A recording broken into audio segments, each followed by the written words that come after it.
As you know, Elon Musk is doing Neuralink. I love what he's thinking, and I love the idea of expanding the mind and being able to do all of these things.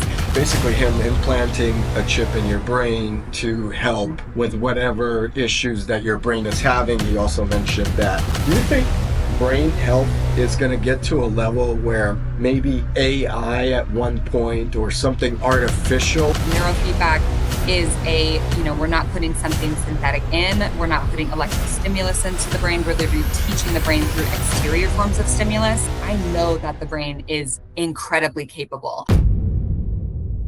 Hey everybody, this is Simon with the Ideal Hour. Today I have a very special guest who is all about the mental mindset and mental health. Her name is Angie Noack. I hope I pronounced that right, Angie. Thank you so much for joining me. I am excited. I have read your profile. You are the VP of BrainCode Centers. Thanks for coming on the podcast. Oh my gosh, thank you for having me. Absolutely. All right. So tell me a little bit about, well, actually, before all that, I want to tell the audience why I had you on the podcast. I'm always fascinated with the mind. I feel like the mind is the strongest muscle we have, and it can make you or break you. I've read books about it where, you could literally take someone's soul in a competition and take out their mind from even thinking that they have a chance. It happens to me all the time when I'm practicing jujitsu or something. Someone will take me out, which I don't want to share with the audience, but it happens. To me, it's fascinating. That's why we have you on. But before we get into the mind, I went on your Instagram channel today, this morning, and I saw Yeah. that you did 120 burpees before 7 a.m. Was that today? That was this morning. It sure was. Okay. Yep. All right. So, how did that make you feel? And is that an average day for you? What's going on? Yeah. Maybe not 120 burpees in a morning. That was before the workout. That was like the pre-workout. Whoa. Um, I love working out. Fitness is one of the biggest parts of my life. I actually love what you said, that your brain is kind of your strongest muscle. And even though it's not a muscle, it works like a muscle. And as a culture, we do focus heavily neck down, right? I focus heavily neck down, but if your brain is not in check, then nothing is going to be in check. So I do feel like my brain is in check, but I always want to keep my body, nice and strong and fit. So I would say, unfortunately, an average morning is something equivalent to 120 burpees before 7 a.m. was Yes. was this at CrossFit, or what do you do for a So workout? this morning I do a couple different things. I train with a trainer. His name's Brian Brenzel with Fit to Live Wellness. This morning I was doing an F45 workout, and Mm. we did like a burpee competition before, which was dope and I loved. And then Shout out to I'm Mark Wahlberg with yeah, F45. listen, Yeah. freaking Marky Mark gets me pumped in the morning. I love him. Yeah, and I'm an avid runner. I do a lot of different things. So yeah, this morning though was a little F45 spice. I love that. All right, so let's get into it. Great, and I'm proud of you. I don't know if I could do all that, but in terms of brain code centers, what is it all about for someone that has not been introduced to what you do? Yeah. So, a little bit about me. I am a Okay. licensed professional counselor here in Colorado. I'm also a neurospecialist. And so, Okay. BrainCode Centers is a brain mapping and neurofeedback company. So, that is what we specialize in. And if someone hasn't been kind of introduced into that sphere, a brain map, which we do a quantitative electroencephalogram map, it's kind of on the same playing field as like a CT or a SPECT scan or an EEG, except that we're not only looking for structural damage in the brain. So it's not Mm. that we won't see it. I have NFL players who come in and say, "Hey, I had a totally normal MRI, but I'm having all of this, other, post-concussive symptomology. What's going on?" Mhm. Uh, they maybe don't have a skull fracture or a brain bleed. They still have a lot of things going on neurologically, and They're that's really they're what we're foggy, or they're just something's not yeah, feeling right. brain fog, insomnia, Mhm. maybe they're, just feeling like word finding, what's going on with my brain, or I have some anxiety, that so many different things are driven by our brain. Everything is driven by our brain. So yeah, that's what we do as a brain map. And then the actual treatment that we do is the neurofeedback, which ultimately is operant conditioning of the brain. It's reward-based training. We're literally teaching the brain to create new neural pathways to change symptomology for people and to ultimately make their brain stronger. Interesting. Very interesting stuff. Tell me more about your background and really what led you to the career in mental health. Like why everybody's kind of influenced by something, right? Yeah. Why mental health, and how did your background help you out with that path? Yeah, you're 100% right that we, kind of, at least Rachel, the owner of BrainCode, and also one of my closest friends, we all have, kind of a neurofeedback change my life story. I had a skull fracture, traumatic brain injury at 19, Oh, wow. was left in a walker with some pretty significant cognitive deficits. Went through a lot of natural medicine that really healed me in many ways and changed my life. And I believe that that's how, honestly, neurofeedback found me. I did not find it. Wow. But it was, kind of when I was introduced into that field during actually my master's program, I knew that that's what I wanted to do. I get to work with people with TBIs every day, strokes, I mean, all different types of, cognitive issues, cognitive deficits, and I get to watch them experience life transformation change as I did, right? That, a lot of times we're told from, whether it be a doctor or more, Western medicine that, hey, this is probably as good as it's going to get.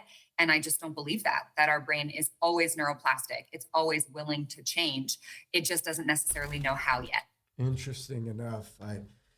Well, this kind of goes into a whole different question, but sometimes these pop up. As you know, Elon Musk is doing Neuralink, Mhm. or you may know, which is basically him implanting a chip in your brain to Mhm. help with whatever issues that your brain is having. He also mentioned that Yeah. um, it could like expand the capability of your thought or knowledge. You may be a karate master with a download of software in the future. This is him talking about it, right? Yeah. Because technically it's like you're downloading a software. Do you think brain health is going to get to a level where maybe AI at one point or something artificial versus natural will come into the mind that will improve people's ability to walk again or overcome something? Yeah, that's a really great question. And I would not consider myself an expert in, what he's doing, but I'm somewhat familiar.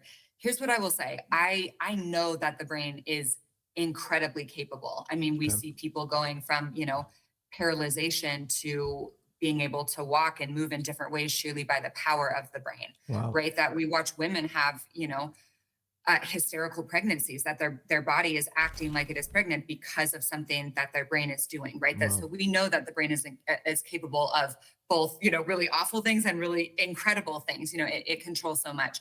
I tend to be a little bit more on the natural side, Okay. man. I feel like, neurofeedback is we're not putting something synthetic in, we're not putting Mhm. electrical stimulus into the brain, we're literally teaching the brain through exterior forms of stimulus.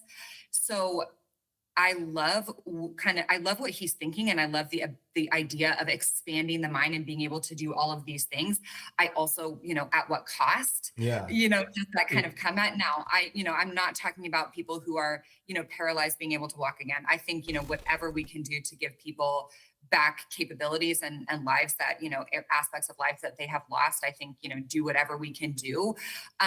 However, I'm thinking, kind of the average person, who maybe just like wants more and better and all these things. Like, I also think that, it kind of comes down to, you talked about, working out, that Mm. we got to put in the work, Yeah. right? Your brain works like a muscle. So the idea that we just put something in and it does all the things that we want it to do, that to me doesn't really sound like true plasticity, I right? That agree. would be like, hey, if you take this pill or if you implant this thing, you'll just gain all this muscle and all this stuff, this, Ozempic trend Yeah, where that's what I was going to mention. That's funny that you we're taking the mentioned that. med and we lose all this weight. And then you actually do research. I'm like, it comes at a cost.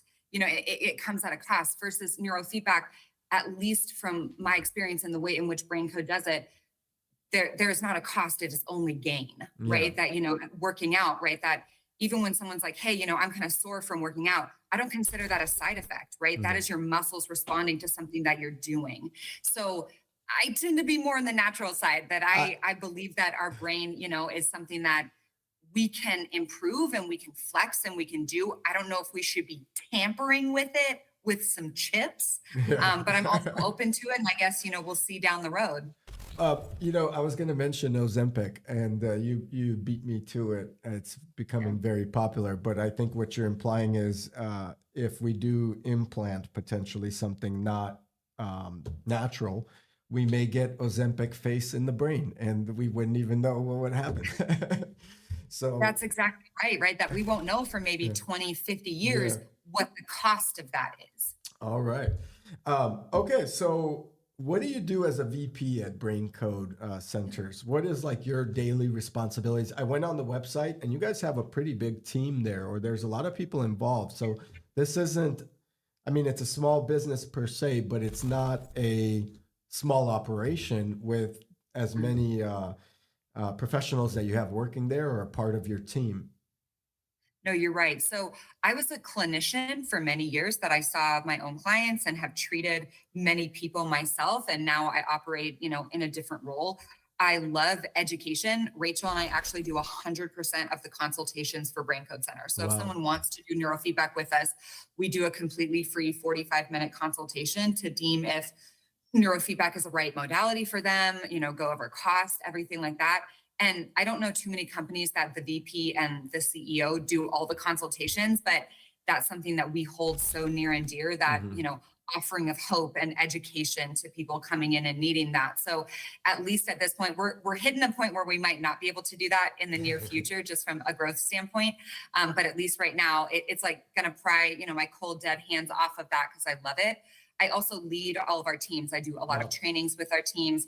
I'm currently sitting at our Highlands Ranch location, just being with the team. I do consultations from here so that when they have questions, I'm extremely accessible. They can run in and ask me if equipment, is having an issue. I can go help fix it and troubleshoot. So every day looks different. I absolutely love that. We have offices in Tulsa, in Dallas. We have a global remote program. So I do some traveling around as well. But that's such a fun part of BrainCode and of my role that I wear a lot of different hats. And that's anybody who is running a small business or a smaller business, that, you have a title and then like 50,000 things that fall underneath that. And every day is you come in thinking that you're going to be dealing with one thing and you're dealing with something completely you didn't plan for. 100, no question. And we're dealing with mental health, Yep. right? So that always is going to add something spicy into the mix that who even knows, what's walking in today. So It's absolutely actually every day's it's actually exciting. I don't know. It sounds like a career that continuously evolves on a daily basis and you got to stay ahead of it. So I find that to yeah. be kind of interesting. I find it to be much better than other careers or other people that I've interviewed where they come into the office and they know that they're going to be crunching numbers all day. And it's just something I know I couldn't do. And I don't think you'd be able to do that either. It's not creative. It's not my personality. I love the networking. I love meeting with other businesses and companies and doctors and, who are doing amazing things that I also want to be able to offer, to our population. So no, I feel the same, that being stuck, behind a desk or something would be really hard for the way that my brain operates. Okay, so let's talk about. Thanks for sharing that, by the way. And let's talk about a typical client or patient of BrainCode Centers. Like, who would you recommend to come and schedule a consultation with you or Rachel? You mentioned. Yeah, great question. So I think the beautiful thing is there is no typical client, Okay. right? That there are certain things that we see more than other things. This morning I did a consultation for someone struggling with anxiety, someone struggling with post-pregnancy, depression, Mhm. and I did a consultation with someone who has had a stroke and a very Wow. specific type of stroke, Wow. right? So it really it varies so much. I would say someone who is struggling with anything brain related, it would Mhm. be a great opportunity just to find out. When I say brain related, I mean mental health, anxiety, depression, ADD, Mhm. trauma, PTSD, brain injuries, sleep issues. Sometimes we work a lot with chronic pain. Mhm. So really anything brain related, mental health related, neurofeedback is going to be at least something to check out, right? That probably 10 years ago when I would ask a room of people, hey, when we're talking about mental health, what are our options? It'd be like counseling and meds, Yeah, you yeah. know? Especially And I meds, think that, meds nowadays are oh, just, that's like the first thing they 100%. prescribe without really diving in, Yeah.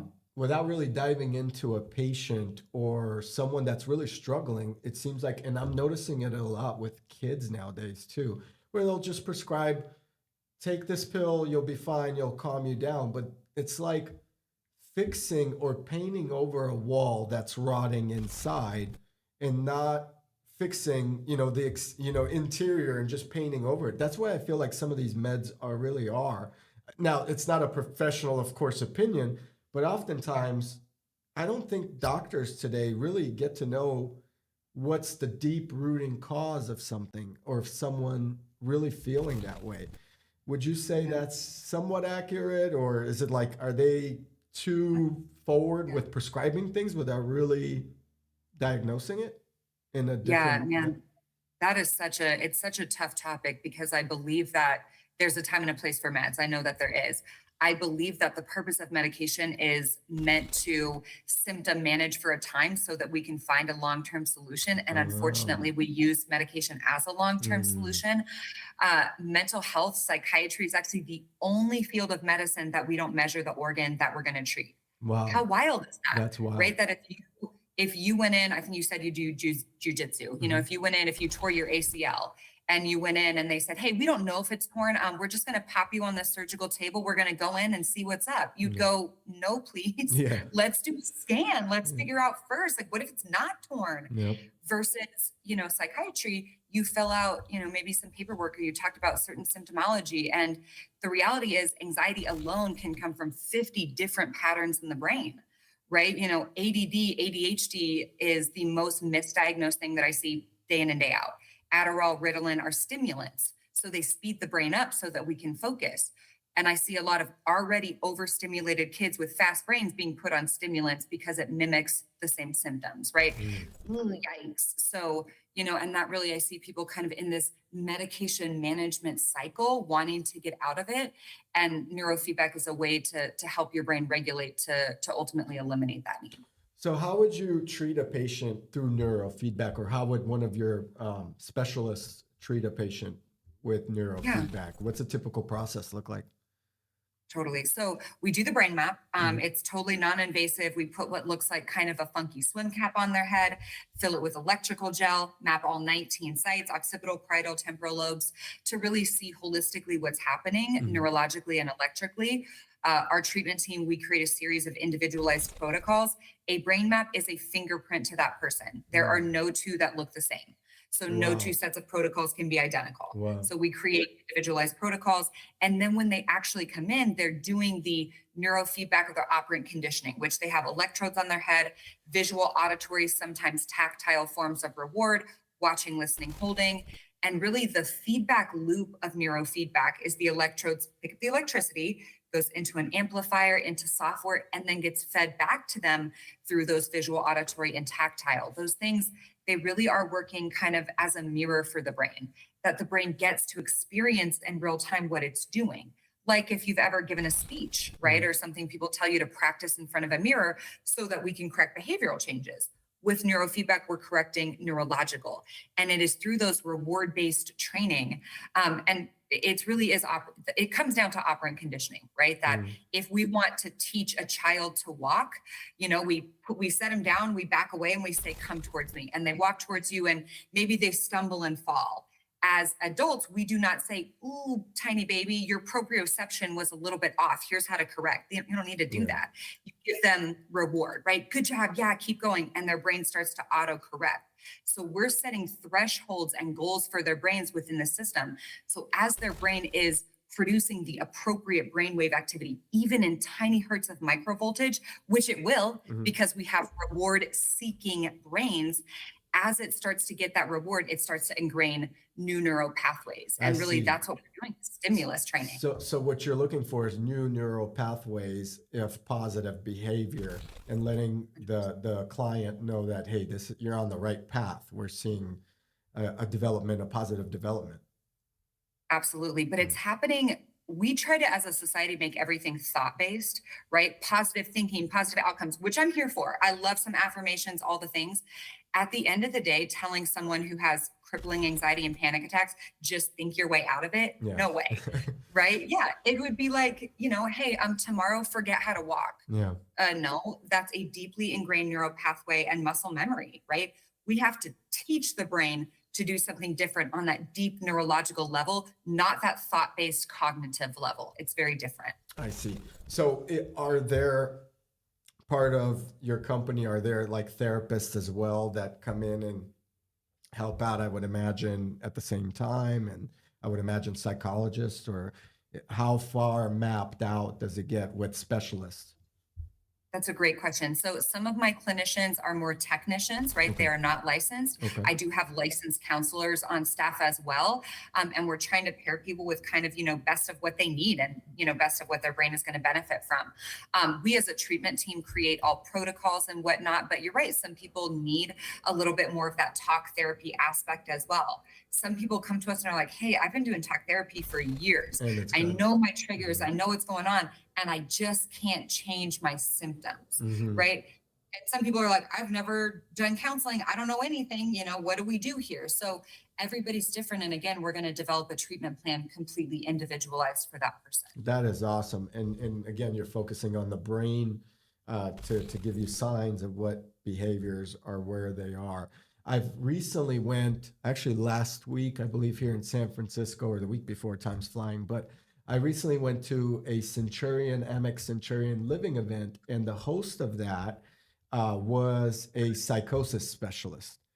And it was a very interesting topic. A lot of it had to go back to childhood and people explaining some of their traumas that they can't overcome, or some of the things that are holding them back, confidence issues, a lot of trauma, I would say. Does that ever play in with what you guys do, or do you see that a child's development somehow, what you're doing also somehow leads back to their child development?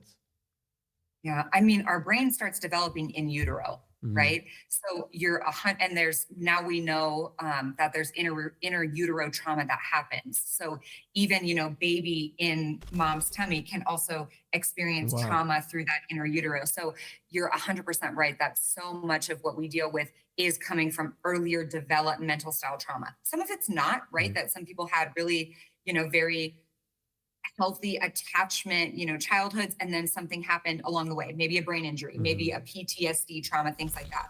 I would say a lot of times though, and especially what you mentioned, psychosis, certain more of, kind of those certain diagnostic terms and whatnot usually come from earlier developmental trauma, which the brain shows patterns of that nothing can really hide from us in a brain map. Even though we're doing a brain map at a moment in time, I'm not only looking at that moment in time, I'm looking at the past 30, 40, 50 years of development.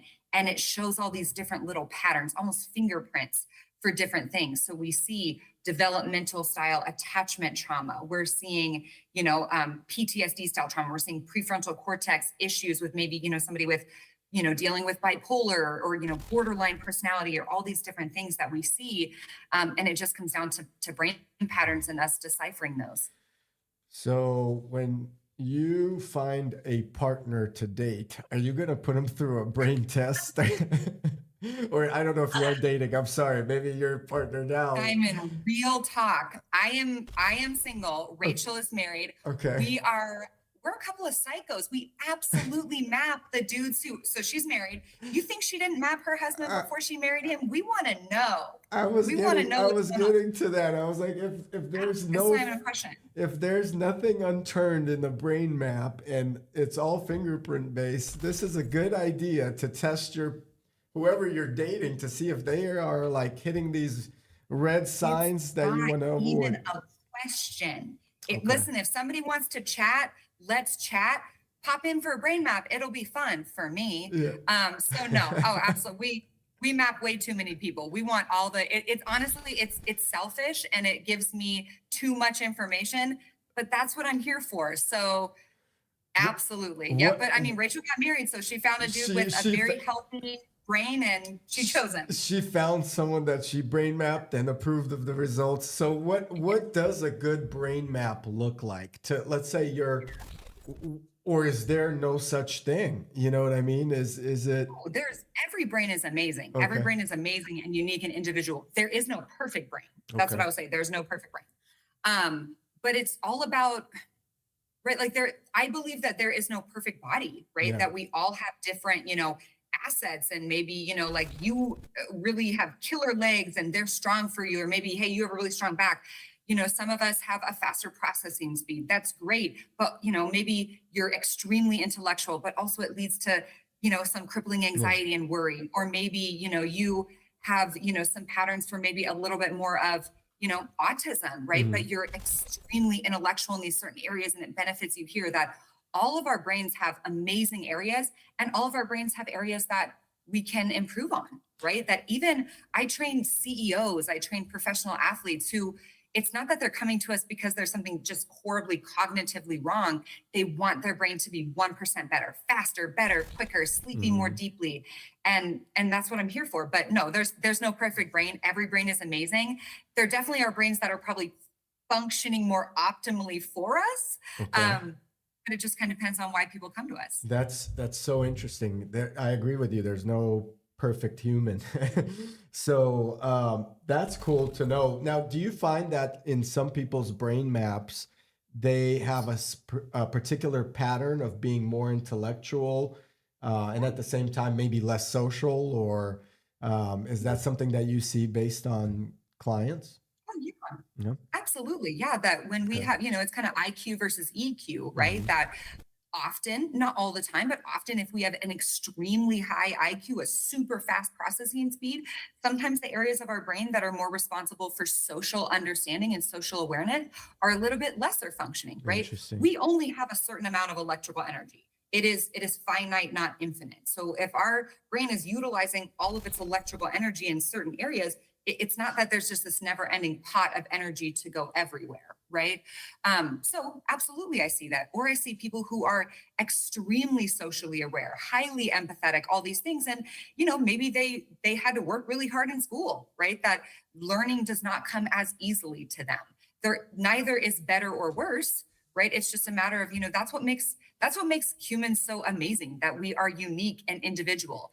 If there was one brain that, was like, oh, that's the brain, how boring would we be? Who right? Who do you think out there, whose brain would you want to brain map out there that you think is very, unique, or someone that it could be a celebrity, it could be, it could be anybody. Whose brain would you pick to brain map?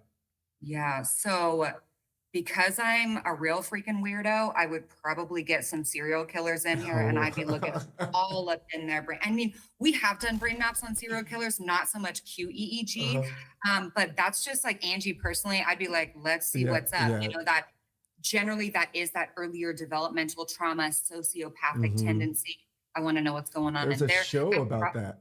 I forgot the show's name. No, that's what I'm saying. Like I want to get hands-on. Like I want my map. I'd love to map Elon. I bet his processing speed is wild. Yeah.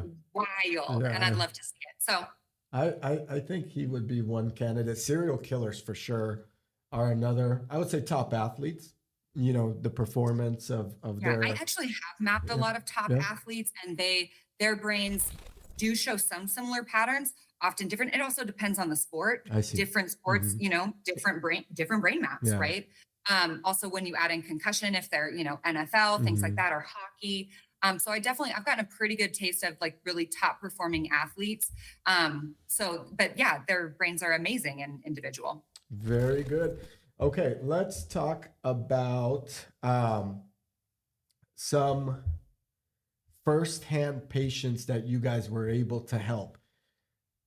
Give me an example of someone that's a success story with BrainCode centers, and then also give me an example where you guys feel like you have to now maybe, I don't know if it's done within the company, but maybe give some prescriptions of drugs, or maybe send them to another, like a psychosis specialist, et cetera. Yeah. Great question. So one, I could give you thousands Mhm. of client success stories. I'll give you a couple, but I could literally rattle off for hours. Sure. One, people that I've treated personally, people that I haven't treated personally, that my team has treated. But actually, a couple of weeks ago, so I do a lot of keynote speaking. I go around and talk about brain health and mental wellness, and not selling neuro, but just talking about brain health in general. And that's such a passion project of mine. And I was doing a keynote at a real estate conference. Mhm. And after I spoke, this woman came up to me and she goes, I just want to let you know that my daughter's life was saved Wow. by neurofeedback. I was like, oh my gosh, that's so amazing. And so she started telling me about it. She's like, it was this little clinic, downtown, blah, blah, blah. She went in on 6 different psychotropic medications, 6. Wow. We were about to put her on disability. We thought she was going to take her life, like all this stuff. And I'm Oh, going, oh my gosh. Also, neurofeedback is not a large, it's getting bigger, but there aren't a lot of players in the field. So I was like, who treated her? yeah. And she goes, I just can't remember. And I was talking to a few other people. So she left, she came back, and I was like, I need to know. I need to know who treated her. Mhm. And, so before we became BrainCode centers, we actually were under a different name, and we were contractors out of another clinic. And so she said, well, it was this clinic on, and then she said the street. And I go, no, no. I said, what's your daughter's name? And she said her name. And I was like, I treated her for 2 years personally. She saw no one else but me. I said, send her a picture of me really quickly. And she did. And she came back to me like 5 minutes later, sobbing. I'm Wow. sobbing obviously at this point. And it was just such an incredible story, because obviously I'm sitting here going, like, who's this freaking clinician? And obviously I do not take credit for that. Her brain did the work. I just helped with the catalyst of that. But she's she's on 0 medication now, PS, 0 medication off of 6 medications. She's completely stable. She's doing incredible. And her mom, it was just such an amazing Wow. testimony to one, the work that BrainCode Centers is Yeah. doing, but also just what neurofeedback can do.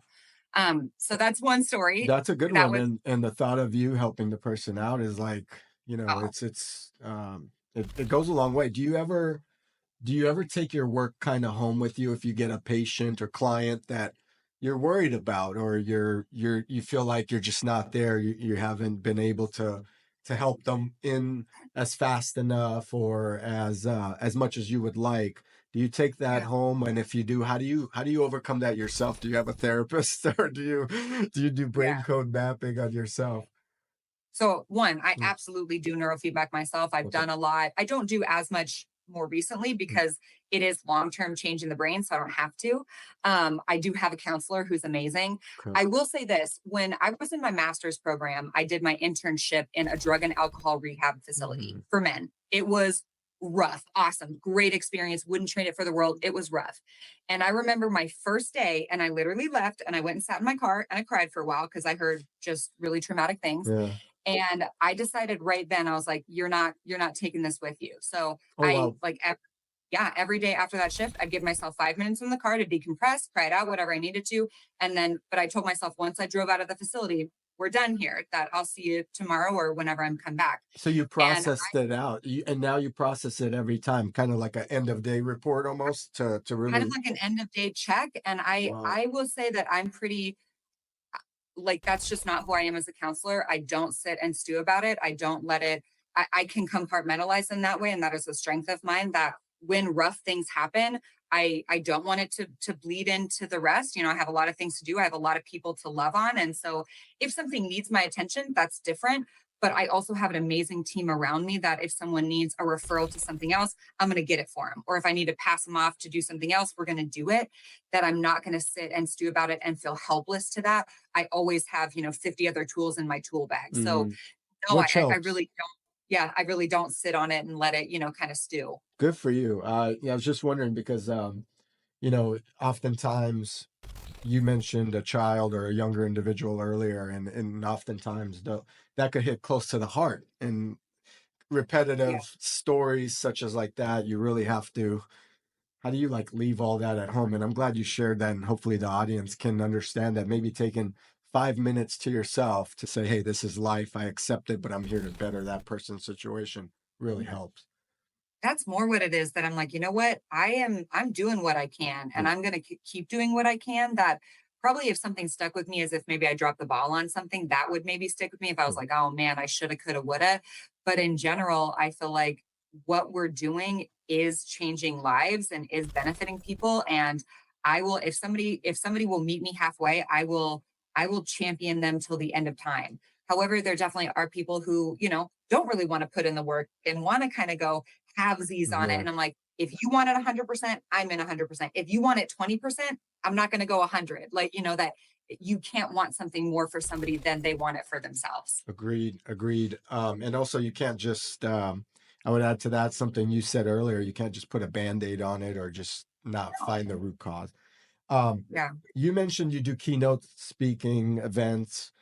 It's a two-part question. What are some of the challenges to have the audience understand the importance of neurotherapy or brain Yeah. mapping, et cetera?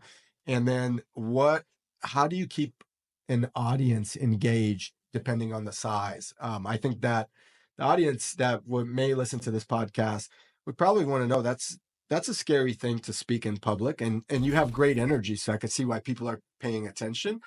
But what are Yeah. those two things? One, how to keep an audience captivated, and two, what are the challenges of making them understand that, hey, this form of treatment is just as Mhm. important as another form of treatment? Yeah. Honestly, I actually have the same answer for both of those, and it's Mm, storytelling. okay. That the way in which I make it clear that neurofeedback or brain health, we're going to make this brain health in general Mm, because my speeches are not just about neurofeedback, they're about mental mm, health, mental wellness, brain health. And that's about storytelling, right? That everybody has a brain, right? Everybody has a yeah. brain. So everybody has the same asset Mm, that they're wanting to optimize, right? Or even if somebody doesn't know that they want to optimize their brain, that it is something that they can optimize, that they are not beholden to what they have, right? That is something that they can change. And oftentimes when I go into speeches, people will tell me after, I didn't know this was something that I uh, could change. And it is. So one, I want to offer hope, but that's really, when I say that I keynote speak, I'm a storyteller. That's it. That I love, giving things in analogies and telling stories. And I have 50,000 million stories of client success, but mm, also just on brain health in general. So one of the keynote topics that I give is the neurology of the 1%. And it's about one being at the top 1% of your career, but also just getting 1% better every day, mhm. right? And ultimately how to do that. Also actually speaking and public speaking is like the number one fear ever above death. What? I, in a different life, and I promise you this was a different life, I used to sing classical opera. That's what I went to college on like a music scholarship.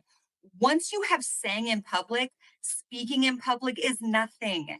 It is nothing compared to what singing in public will do to your anxiety. So I feel like, man, once I did that, speaking in public, I'm like, what's the worst that happens? I fall off the stage? Well, oh well. That's that's a great point. I mean, I totally agree. If you do an extreme of something, then you go, well, wait a minute, this is not as bad in public, as For speaking. sure. Um, so you do believe that you were someone else in a different lifetime? I listen, it was more that just like the person who sang classical opera and like competed, that girl, that was 10 plus years ago. That I will always like, well, will you sing for me? I'm like, no, I absolutely won't do that. But in a different life, Yeah, I did that. you did And it. my brain remembers those patterns. I'll tell you that much. I see. Well, I appreciate you shared that. I think, hey, who knows? I might have been a warrior or something in the past life. I don't know what I've been, but it's possible. All right, let's talk about you have a big team under you, and how do you what are some success tips for managing teams or working with a team such as yours? And there's quite a lot of individuals, so not everyone's going to be highly motivated that day. Not everyone's going to want to come into work. People may have a different opinion than you in terms of where that particular client is or patient. How do you manage all that? Yeah. So that is a really good question. And I don't pretend to be, an expert on that or the best manager, but something that I do really early on when we have a new hire is get to know them on a very personal level. I do a lot of like personality testing. The Enneagram is my absolute favorite personality test Mhm. because it teaches me how someone basically needs to receive affirmation. And sometimes as a manager, right, we give affirmation the way that we receive Hmm. affirmation. And that it kind of comes down to love languages as well. If you think about love languages, which we think more romantically, but they're very applicable in business, that people need to receive affirmation and feedback, even critical feedback, in a certain way to receive it well. And so if I'm treating 42, 45 employees the same, I maybe am actually only benefiting 5 of them, Hmm. right? And so I get to know each employee on an individual level, like, hey, this is how they give and receive Wow. affirmation. So one employee might need to, get a handwritten note. Another employee might need to Mm. receive a little gift card. Another Mm. employee, needs to hear on the daily, thank you so much for showing up today. Now, I'm a 3 Enneagram, so I actually don't want any affirmation unless I am literally the best thing ever. Like, don't tell me good job for showing up Yeah. today. That's the bare min of Yeah. what I should Yeah. have done.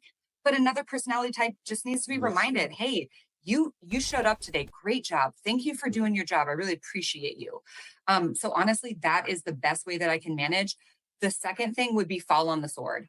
That at the end of the day, if one of my employees we're going to use the word fail, even though I Mm. don't love the word fail, but if they fail at something, at the end of the day, that comes back to me, right? Mhm. If I equipped them better, if I set better expectations, if I followed up, then they probably wouldn't have failed. So Yeah. it's better if I leap onto that sword, impale myself, and go, hey, this is a me problem. How do we better this together? Then, well, you did this or you did whose fault is this? It's my fault. I'm the lead. It's my fault. So, and now how do we fix it together? How do we keep it from happening again?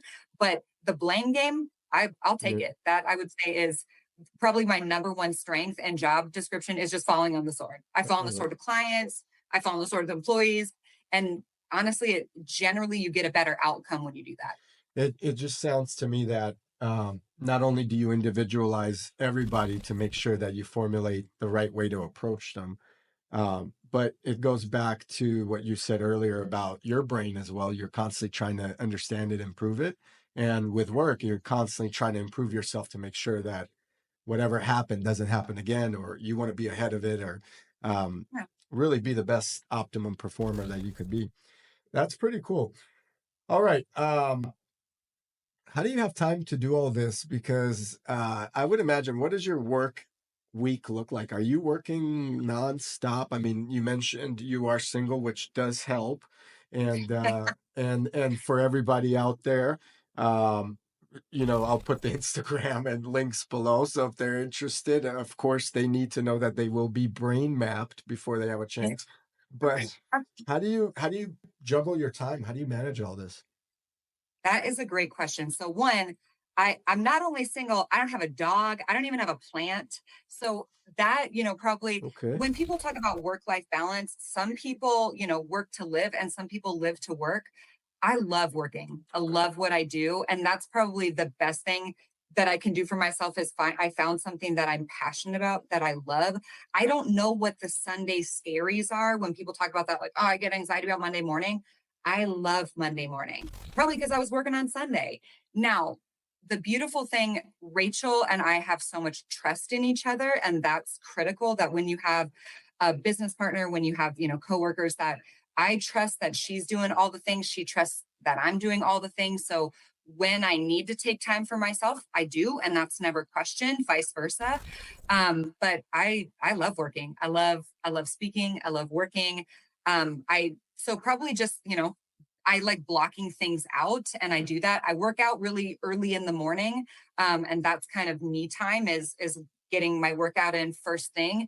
And then I go, hit it hard at the office. But again, because every day is different, it doesn't feel mundane. It doesn't get boring to me. And if it does, then, I need to shake something up and add something in which case I will.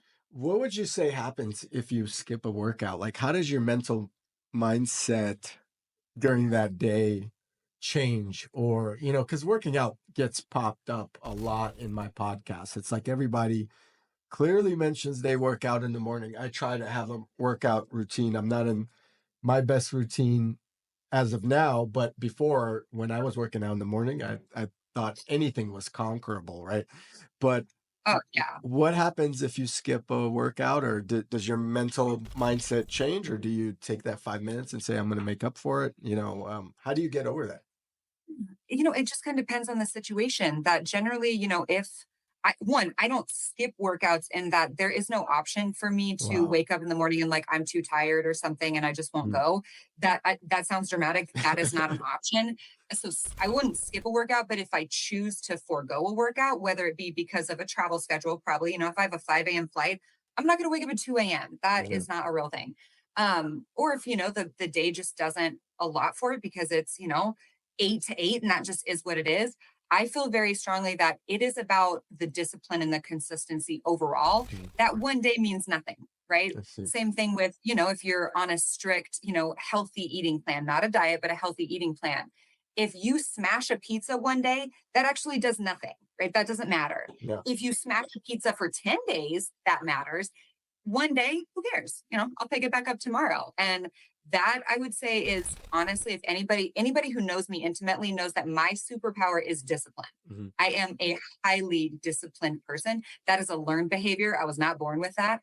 And so if I choose to forgo a workout, it was with intention. Or if my body's tired, right? That I generally don't believe in rest days. And I'm sure every gym trainer is like, that's a cardinal sin. I know. I'm not saying it's correct. I'm just saying it's me. I don't believe in rest days. So if I do take a rest day, it's probably because my body really needs it and it's giving me signals, and I'm going to listen, and then I'm going to hit it hard tomorrow. I like that. Sounds like you're in control of the days you skip because it's by choice.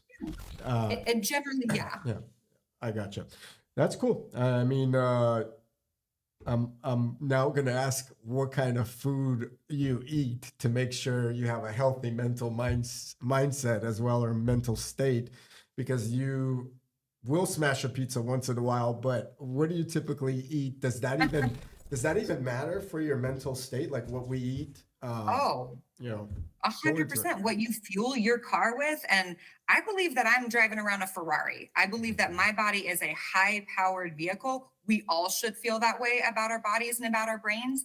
And if we're putting a ton of, I actually said it to a friend the other day and he was like, what'd you just say? I said, highly processed trash. Yeah. If we're putting a bunch of highly processed trash in our high powered vehicle, we're going to get a real bummer outcome. So Hmm. whole foods, I'm all about whole foods, foods that have one ingredient that are not, highly processed. I actually do have some dietary stuff.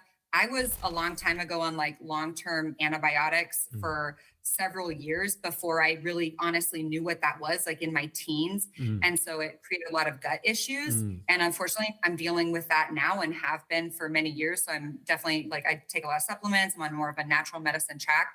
I don't eat dairy. I don't eat gluten, things like that. So that does limit a little bit of kind of options. But I eat a lot of great food. I love going out to eat with friends. Probably my biggest weakness is a freaking French fry. Don't even tease me with a French fry. Regular French fries, truffle fries, sweet potato fries, Eat it get in my fast. face. But on a day to day, I'm just trying to eat healthy and balanced. And when I'm hungry, I eat. When I'm not, I don't.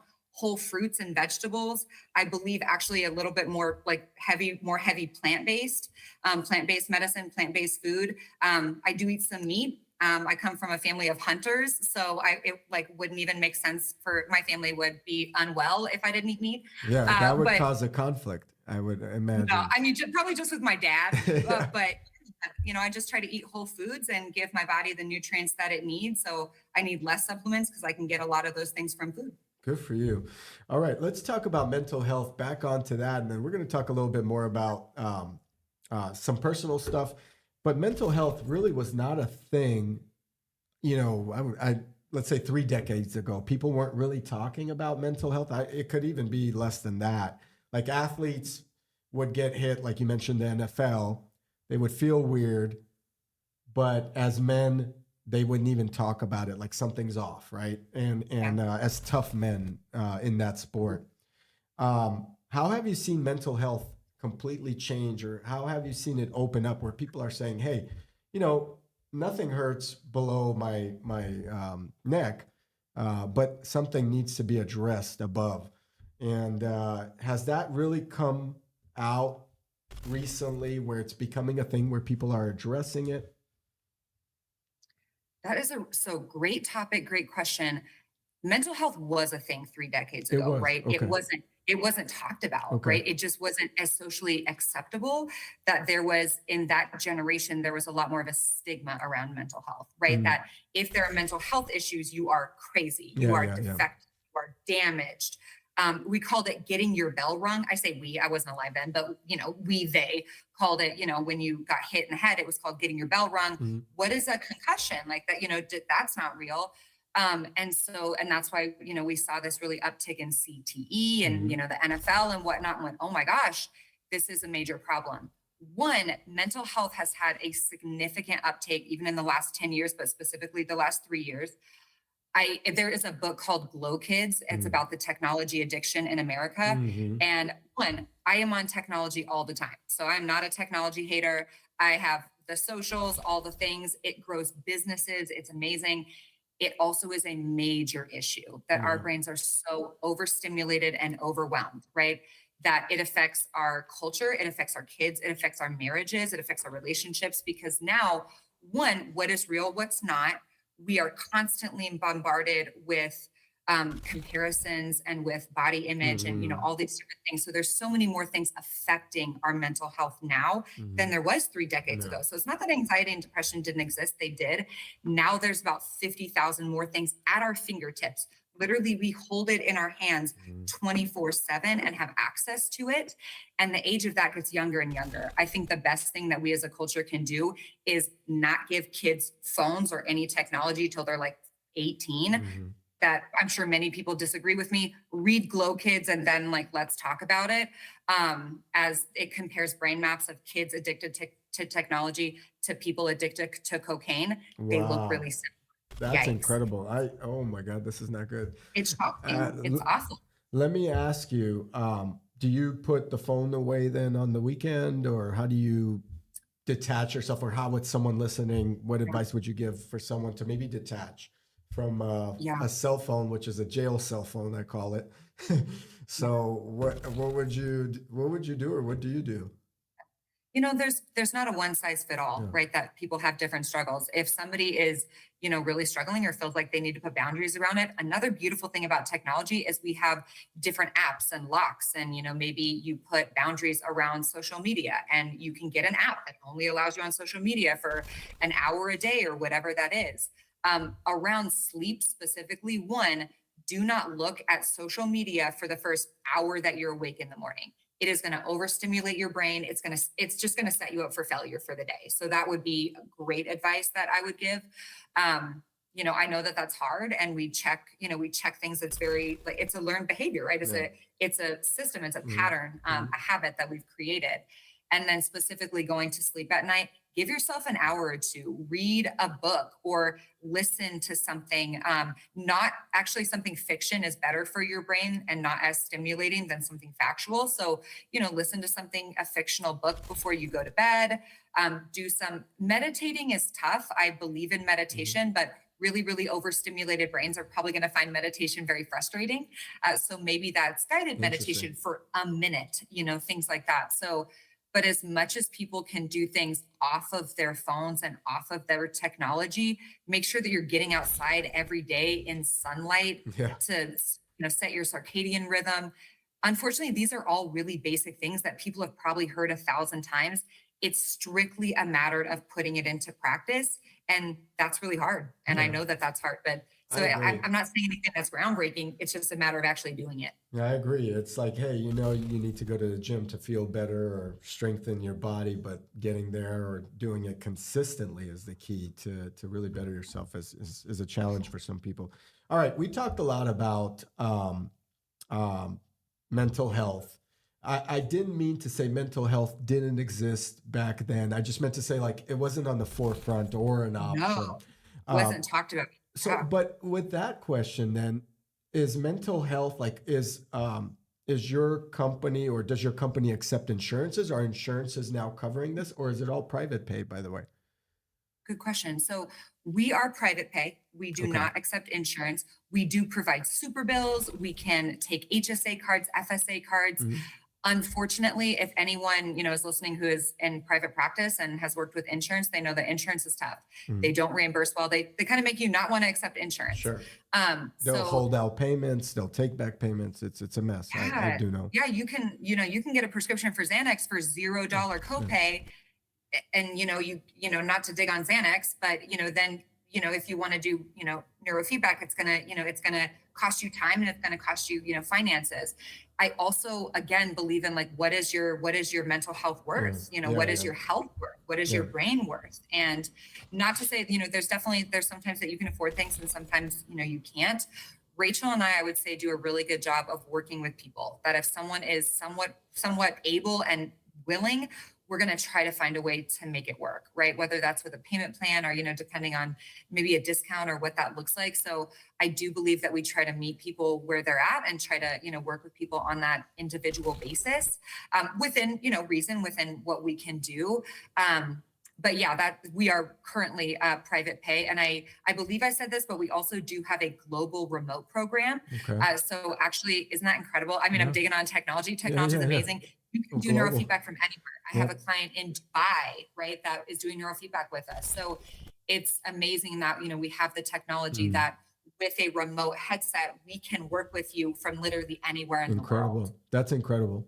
And is BrainCode centers, are you guys funded, or is this all grown from the ground up naturally, or did investors come in? Nope, we have no investors. Wow. It's grown from the ground up. Yeah, that's incredible.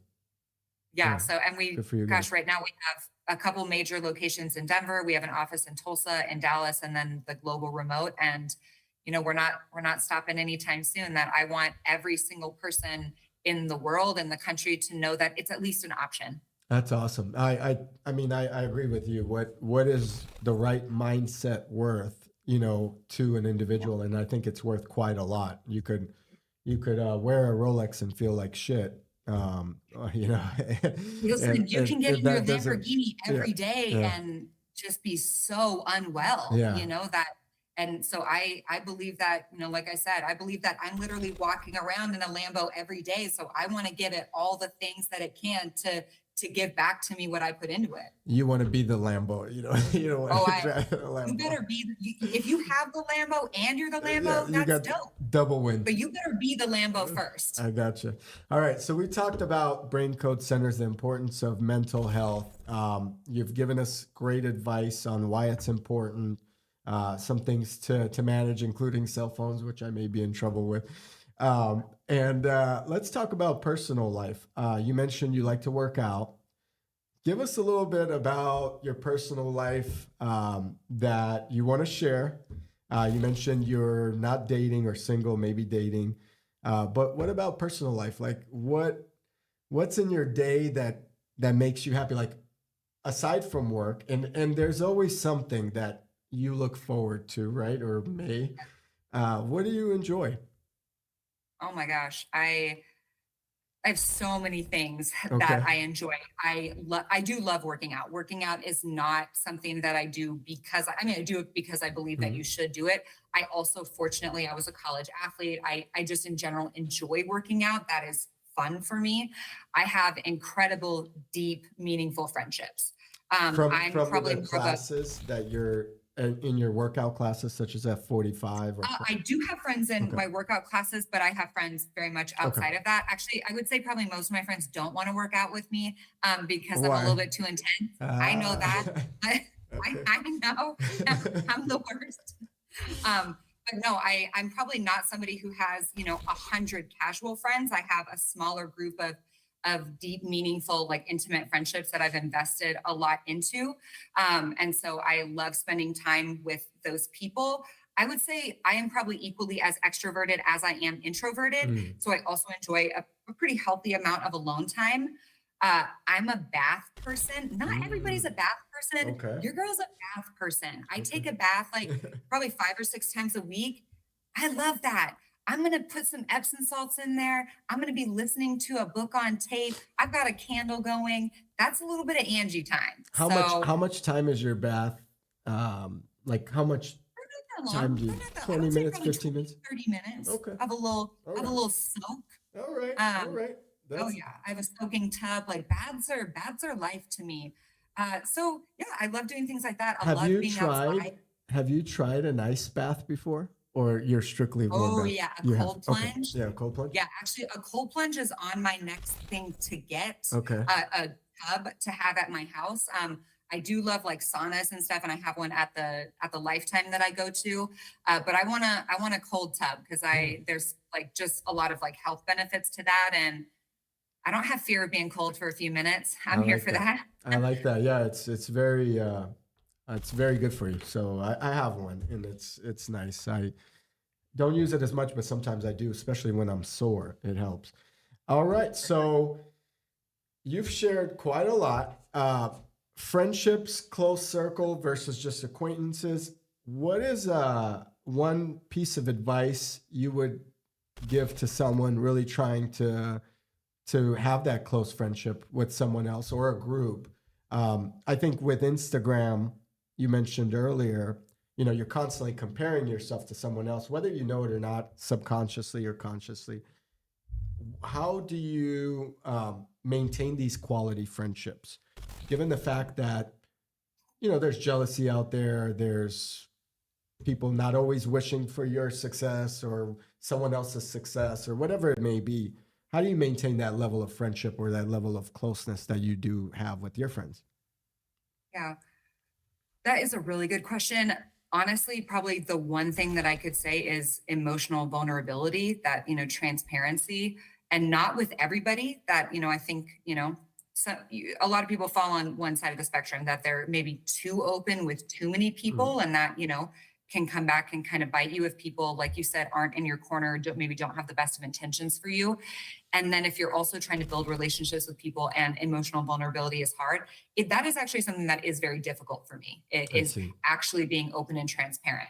My mom always tells me, she's like, my least favorite thing that you say is, I don't want to talk about it. And that is hard. And that is something that also has had to be a learned behavior for Mm. me, that I don't want to talk about it doesn't get you very far in relationships, that being open and vulnerable and transparent when you're struggling with things endears you to people and Mhm. helps build those deep, meaningful friendships, so that when things come up, you have trust in those people and they Mhm. have trust in you, that they then feel comfortable to come to you. So that is a learned behavior. That is not something that comes easily to me, but it has been key for me finding women, Mhm. for me. And yes, some men, I do have some deep friendships with men as well, but specifically with women, Mhm. that there is a lot of there can be jealousy and cattiness and things among women, and I don't experience that at all with my friendships. That That's it is awesome. women building up women and powerful leaders who own companies. I have several Mhm. women friends who are entrepreneurs and are amazing, and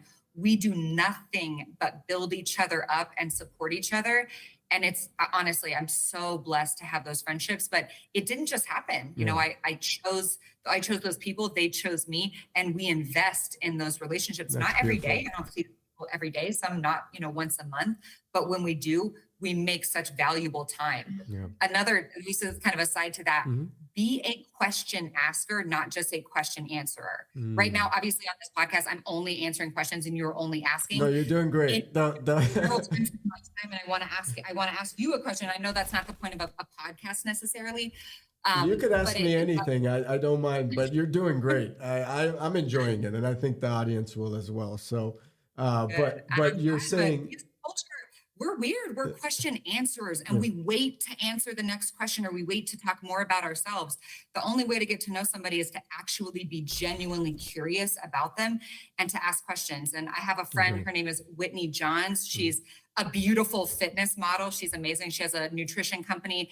She's one of the most incredible question askers. When I Mm. sit with her, she is so inquisitive and very genuine. She wants to get to know you. She wants to know about your life. And I've given her that feedback. Like I'm like, you're amazing, that Mm. you always make me feel very valued. And I hope I make her feel the same. It's actually a lost art and it's a lost quality. I agree. It's difficult to master, and some people really have a good knack for it.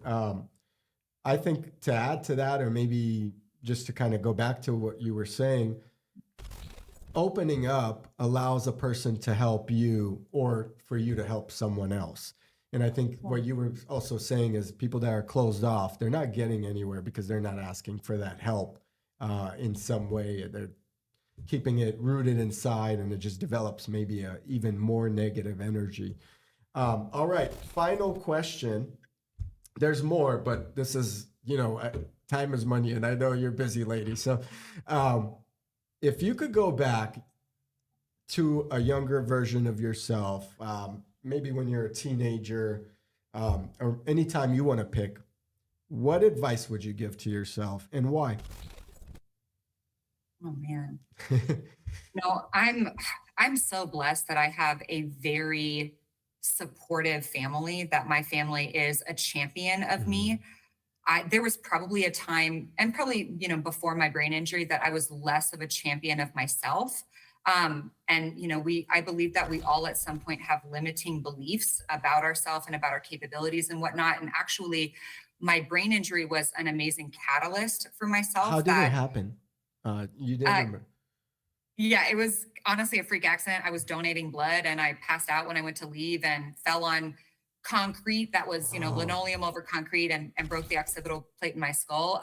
But so yeah, total freak accident, wow. super weird. But it really was a catalyst for me that at that point, before that point, I feel like I was a lot more lax about things. I wasn't highly driven, things like that. And it really shifted that in me. It did not make me smarter. It made me driven. It did not, so it gave me a new life in Mhm. that way. And, but, not, I shouldn't have had to go through something, really awful and Mhm. traumatic to gain that. So I would say for my younger self, I would tell that girl, champion yourself, invest in yourself, that you are capable of far more than you think that you are. But our brain cannot tell the difference between thoughts and feelings and reality. It digests them Mhm. as the same.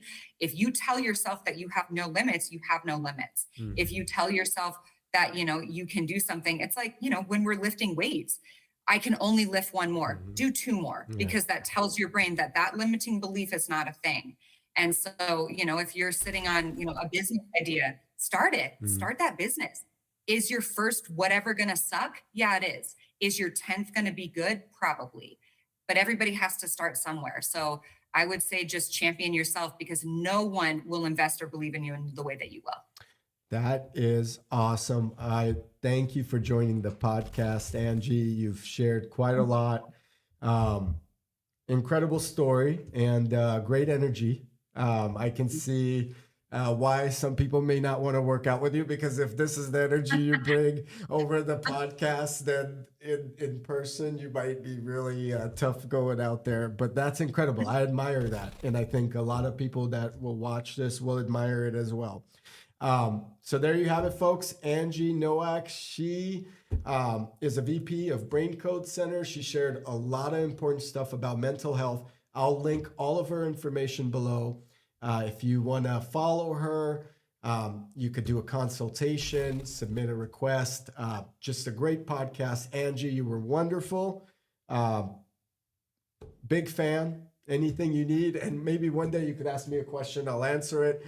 And I look forward to just seeing more of your work out there. I'm truly thankful. I love the fact that women empowering women, sticking to that circle of success, really pushing each other to the next level, and just keeping a good mindset, a mental mindset. That's important. So this was a fit, and I hope you had a good time. So I loved it, Simon. thank Thank you you. so much. And I'm thinking, let's get you out to Denver and do a little brain map. So that's going to be my next visit. I wonder what you're gonna find if you get me out there. Yeah, it's gonna be. Well, I'll tell Oh, you I this think much. you'll like it. I'm not a serial killer. Although I've been in quite a few fights, I don't look like it now. But I'm not a serial killer, so I may not be your ideal brain map. But overall, yeah, it may happen, and we're gonna have to talk about it. I love it. Let's Thank make it you, happen. Angie. Thanks for coming on. We'll talk soon. So, Thank you so Angie, much. I'll cut this off from the recording. Yeah. We will share a folder with you guys after it's edited. We have quite a few podcasts I've done. In fact, I'm doing 3 this week, so it's getting Yeah. busier and busier. You guys will have access to the folder. There'll be like short clips. You could share them. I do this for fun, not for, it's not my business. I have other businesses. But I Yeah. meet cool people like you and others, and I've met quite a few like very interesting people through this thing. So once the editors are done, they'll get the file. Anything you need, reach out to me at any time. Likewise, I really had fun. You have great energy. I checked out your Instagram. I was like, it's a cool chick. So good luck to you. I like And it. thank you for coming on and sharing all that and really giving us an hour. So I appreciate it. Yeah, no, thank you. I appreciate it. And I mean it. If you're ever out here, hit me up and we'll do a map and check it out. It's a pretty cool experience. I've never been to Denver. I've had You're in California? I'm in California. I travel between California and Florida a lot. You know, with the pandemic, California became a little bit weird for me, being a For sure. creative. I just didn't like all the can't go here, can't do this, can't, you know. Oh no, Florida, honestly, if I were to move somewhere, I'd move to Florida. No. I don't like people telling me what to do in Yeah. general. And Yeah. so, and you seem like probably you don't like people Yeah. telling you what to do. So You know, that's the creative in us. We know what we like, what we don't like, and we don't want someone necessarily to point us in one direction, say this is right without us questioning it. But that's okay. But Florida, you guys should open an office. How about that? That would give you an incentive to move there and do your thing out there. And I love it there. listen, somebody could twist my arm and I feel like Florida would be sick. So Next sure. meeting, Angie's like, well, you know, Florida has a lot of brain activity. We need to get out there. And Yeah. all right. Thank Well, you. listen, keep in touch. Keep in touch. We'll definitely, you never know what this world brings. So I might be getting brain mapped, and you and Rachel may be stunningly surprised that there's a candidate out there for a good whatever potential is out there. So I appreciate it, Angie. You were a rock star. Thank you so much. I appreciate you. Awesome. Thank you so much for having me. I appreciate it. And yeah, definitely let me know when it airs. I will. I'll let you know. Thank you so much.